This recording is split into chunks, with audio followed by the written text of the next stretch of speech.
খাচ্ছি।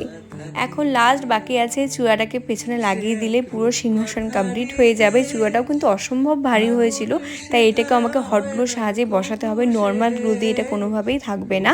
এবং দেখো চূড়া লাগানোর পরে এই হচ্ছে পুরো সিংহাসনের ফুল লুক।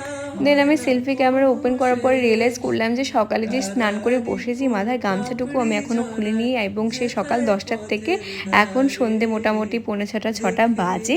আর আমার কোনো আফসোস নেই, এত গরম সহ্য করেছে, সারাদিন কিছু খাইনি, আমার কোনো সত্যি আফসোস নেই, কারণ এই পুরো জিনিসটাকে আমি নিজের হাতে করতে পেরেছি।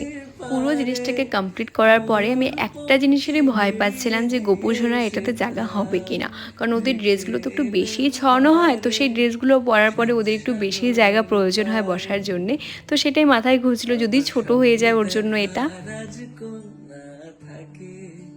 সাত সাগর আর 13 নদীর পার।